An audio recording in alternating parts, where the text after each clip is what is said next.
नमस्कार। पंचायत सीरीज की इस वीडियो में आपका स्वागत है। और अभी का टॉपिक हमारा है अविश्वास प्रस्ताव। अविश्वास प्रस्ताव के बारे में देखते हैं। हमने तीनों जो है ग्राम पंचायत, जनपद पंचायत और जिला पंचायत का अविश्वास प्रस्ताव बना लिया है। लगभग बहुत सारे अविश्वास प्रस्ताव में अगर आपको कंफ्यूजन भी हो तो लगभग सिमिलर होते हैं। कुछ कुछ चीजों को ध्यान रखना है, बाकी सबका लगभग एक जैसा ही होता है। पहला तो सबका धारा अलग होगा। जो अविश्वास प्रस्ताव ग्राम पंचायत में धारा 21 के माध्यम से आता है, वहीं पर जनपद पंचायत में धारा 28 के माध्यम से आता है और जिला पंचायत में धारा 37 के माध्यम से 37 के माध्यम से आता है, सॉरी 35 के माध्यम से आता है, 35 के माध्यम से। धारा 35 के माध्यम से क्या आता है? अविश्वास प्रस्ताव आता है। अब ग्राम पंचायत का अविश्वास प्रस्ताव अगर देखें तो ग्राम पंचायत का अविश्वास प्रस्ताव सरपंच और उप सरपंच के खिलाफ आता है। मतलब पंचायत सदस्यों के खिलाफ ना आकर ये किसके खिलाफ आएगा? सरपंच और उप सरपंच के खिलाफ कोई भी सदस्य ला सकते हैं।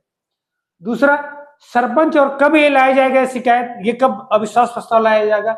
ये तब ये लाया जाएगा कि जो ग्राम पंचायत के जो सदस्य हैं, जो पंच लोग हैं, 1/3 पंच ये चाहें कि हम सरपंच या उप सरपंच को हटाना चाहते हैं, 1/3 पंच, तो ये क्या कर सकते हैं? लिखित रूप से आवेदन कर सकते हैं। और लिखित रूप से आवेदन किसको करना है? इनको अनुविभागीय अधिकारी यानी एसडीएम को करना है। मतलब 1/3 जो पंच है वो लिखित रूप से शिकायत करेंगे कि हम सरपंच और उप सरपंच को पद से हटाना चाहते हैं।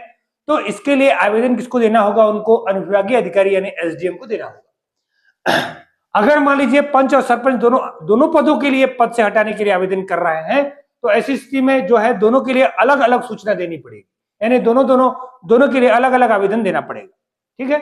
सक्षम अधिकारी द्वारा 15 दिन की बेहतर बैठक बुलाया जाएगा। एसडीएम उसको फॉरवर्ड कहां कर देगा? कलेक्टर के पास, या जिन लोगों के पास भी सक्षम अधिकारी जो होगा, जिस समय वो काम कर रहा होगा, पंचायत विभाग देख रहा होगा, तो उस सक्षम अधिकारी के माध्यम से पंचायत की जो बैठक होगी, यानी ग्राम पंचायत की जो बैठक होगी, वो 15 दिन के अंदर बुलाई जाएगी। यानी किसी भी दिन 15 दिन के अंदर बुलाई जा सकती है। और बैठक की जो सूचना है वो 7 दिन पहले सदस्यों को दे दी जाएगी कि जो अविश्वास प्रस्ताव किस दिन पारित किया जाएगा, किस दिन पेश किया जाएगा। तो याद रखिएगा, दोनों चीज पूछे जाते हैं। बैठक की सूचना अगर पूछे तो 7 दिन पहले, लेकिन बैठक का अरेंजमेंट पूछा जाए तो 15 दिन पहले। दोनों चीज ध्यान रखिएगा। फिर जब बैठक यानी जब अविश्वास प्रस्ताव के लिए बैठक होगा, तो उस बैठक में जो अध्यक्ष के रूप में काम करेगा वो सरपंच या उप सरपंच काम न करके उस बैठक की अध्यक्षता कौन करेंगे? नायब तहसीलदार या जो सक्षम प्राधिकारी होगा, जो भी उपयुक्त व्यक्ति होगा, जो नायब तहसीलदार के रैंक के ऊपर का व्यक्ति हो, जिसको कलेक्टर ने नियुक्त किया हो, वो व्यक्ति बैठक की क्या करेगा? अध्यक्षता करेगा। अब पारित करने के बारे में सदस्य मतदान करेंगे, वोटिंग करेंगे। मतदान कैसे करते हैं? मतदान देना अगर होता है तो पक्ष में राइट का चिन्ह लगा देते हैं, और अगर विपक्ष में देना है तो क्रॉस का चिन्ह लगा देते हैं। मतलब अगर अविश्वास प्रस्ताव लाया गया है और अविश्वास प्रस्ताव सदस्य पारित करना चाहते हैं तो राइट का चिन्ह लगाएंगे, वरना वो अविश्वास प्रस्ताव के विरोध में यानी पंच उप सरपंच को बनाए रखना चाहते हैं तो इस अवस्था में वो लोग क्रॉस का निशान लगा देंगे। अब पारित कब होगा? जब उपस्थित या मतदान, जो उपस्थित सदस्य उस दिन जितने पंच उपस्थित रहेंगे, उस पंचों के 1/4 यानी 75% अगर बहुमत से इसको पारित कर दिया गया तो ये पारित मान लिया जाएगा। या अगर उस दिन कुछ सदस्य गायब है तो ऐसी स्थिति में कुल सदस्यों के 2/3, जबकि उपस्थित और मतदान करने वाले सदस्यों का 1/4 यानी 75%। तो दोनों को याद रखिएगा, कुल सदस्यों का कितना होता है? 2/3, और उपस्थित या मतदान करने वाले सदस्यों का 1/4 बहुमत से इसको क्या कर लिया जाएगा? पारित मान लिया जाएगा। ऐसे कंडीशन में पंच और जो है सरपंच और उप सरपंच को अविश्वास प्रस्ताव के माध्यम से हटाया जा सकता है। लेकिन अगर कोई सरपंच और उप सरपंच इस प्रक्रिया यानी जो मतदान की जो प्रक्रिया रही है या बैठक की जो प्रक्रिया रही है उससे संतुष्ट नहीं है, तो वो चुनौती दे सकते हैं। कितने दिन के भीतर? 7 दिन के भीतर चुनौती दे सकते हैं। किसके पास? कलेक्टर के पास चुनौती दे सकते हैं कि हम इस मतदान की प्रक्रिया से प्रसन्न नहीं। तो ऐसी स्थिति में 7 दिन के भीतर क्या करेंगे? कलेक्टर को आवेदन देंगे, चुनौती देंगे इस पूरी प्रक्रिया को। कलेक्टर भी अपना निर्णय जो है वो 30 दिन के अंदर अपना फैसला देंगे, और कलेक्टर का फैसला कैसा होगा? अंतिम होगा। तो क्या क्या ध्यान रखना है? पहला चीज याद रखना है कि ग्राम पंचायत में अविश्वास प्रस्ताव ग्राम पंचायत के सदस्य यानी पंच, उप सरपंच या सरपंच के खिलाफ ला सकते हैं। 1/3 सदस्य यानी पंच लिखित रूप से किसको आवेदन देंगे? एसडीएम को आवेदन देंगे। एसडीएम उसको आगे फॉरवर्ड कर देगा जो भी पंचायत अधिकारी होंगे, और जो सक्षम प्राधिकारी होगा 15 दिन के अंदर बैठक बुलाएगा। बैठक की सूचना 7 दिन के भीतर दे दी जाएगी। जो बैठक की अध्यक्षता करनी होगी वो नायब तहसीलदार के रैंक का व्यक्ति करेगा या सक्षम प्राधिकारी करेगा।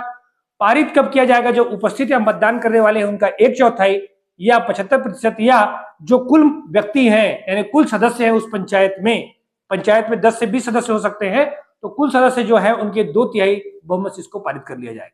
जो पारित प्रस्ताव है उस पारित प्रस्ताव को अगर चुनौती देना है तो ऐसी स्थिति में 7 दिन के भीतर सरपंच या उप सरपंच क्या कर सकते हैं? चुनौती दे सकते हैं।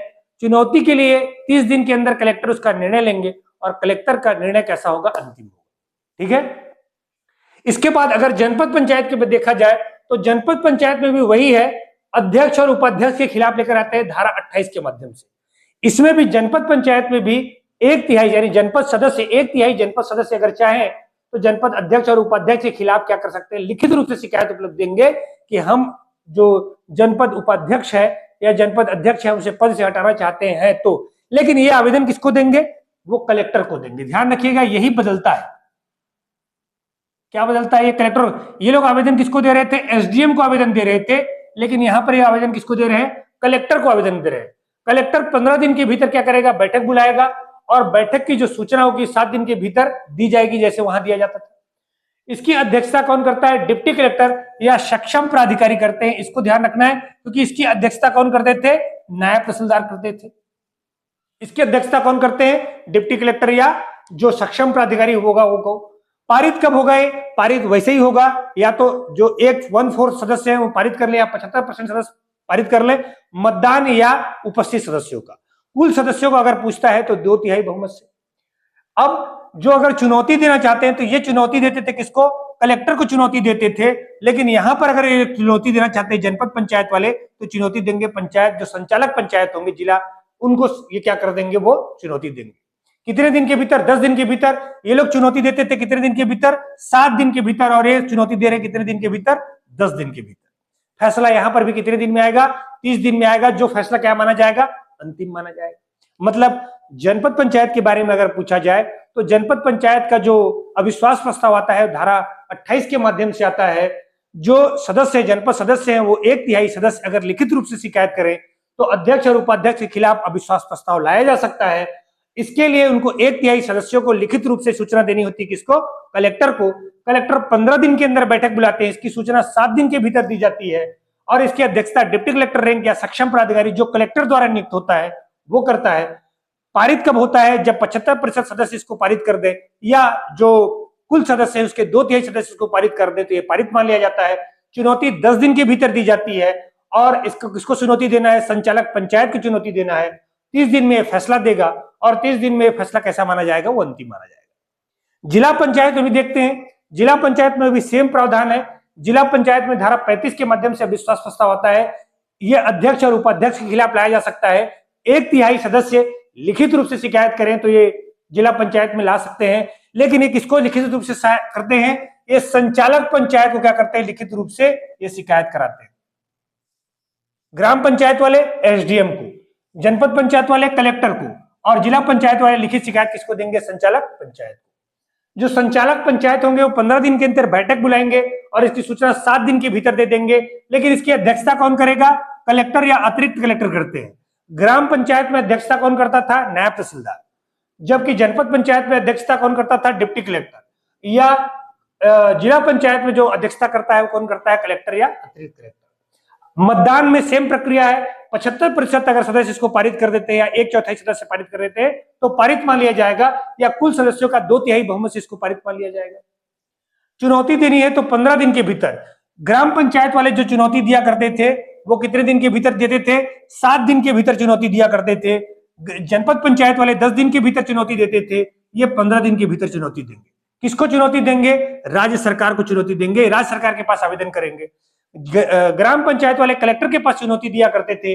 जनपद पंचायत वाले संचालक पंचायत के पास चुनौती देते थे। और ये जो है जिला पंचायत वाले किसको देंगे? राज्य सरकार। राज्य सरकार इसमें निर्णय लेगी 45 दिन। बाकी सभी जगह 30 दिन में फैसला देना था, लेकिन राज्य सरकार 15 दिन ज्यादा समय लेती है, वो 45 दिन का समय लेती है। ठीक है, तो ये तीनों चीजों को आपका कैसे करना है, दोनों को तुलनात्मक रूप से पढ़ेंगे तब आपको समझ में आएगा। जो अतिरिक्त वाला है उनको आप अलग से ध्यान कर लीजिए।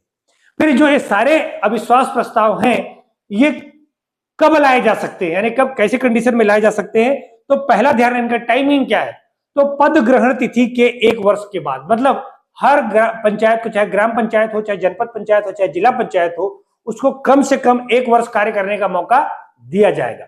1 वर्ष के बाद ही अविश्वास प्रस्ताव लाया जा सकता है, यानी जो 1/3 सदस्य लिखित रूप से सूचना देते, लिखित रूप से देते हैं, मांग करते हैं, वो 1 वर्ष बाद ही मांग कर सकते हैं। यानी पंचायत पदाधिकारियों को, चाहे किसी भी पंचायत का हो, कम से कम 1 वर्ष कार्य करने का मौका दिया जाएगा। दूसरा, कार्यकाल समाप्ति के 6 महीने पहले, अब अगर कार्यकाल समाप्त होने वाले, यानी 4.5 साल हो गए हैं किसी पंचायत प्रतिनिधि को कार्य करते हुए, अब सिर्फ अगला चुनाव होने में सिर्फ 6 महीना बाकी है, तो ऐसी कंडीशन में क्या नहीं बुलाया जाएगा, अविश्वास प्रस्ताव नहीं लाया जाएगा, क्योंकि 6 महीने में तो चुनाव होते हैं, तो अब 6 महीने में वैसे ही पद से हट जाने वाले, तो ऐसी कंडीशन में क्या नहीं किया जाएगा, अविश्वास प्रस्ताव नहीं लाया जाएगा। या इससे पहले पूर्व में एक पुराना, मतलब अविश्वास प्रस्ताव लाया जा चुका था, मतलब एक बार अविश्वास प्रस्ताव लाया गया चुका है, लेकिन वो पारित नहीं हो पाया, वो नामंजूर हो गया है, ऐसे कंडीशन में उसके 1 वर्ष बाद, यानी अगर पूर्व में अविश्वास प्रस्ताव लाया गया है और वो नामंजूर भी हो गया है, तो उस प्रस्ताव, उस जो जिस डेट से नामंजूर हुआ होगा, उसके 1 वर्ष बाद ही ये प्रस्ताव लाया जा सकता है।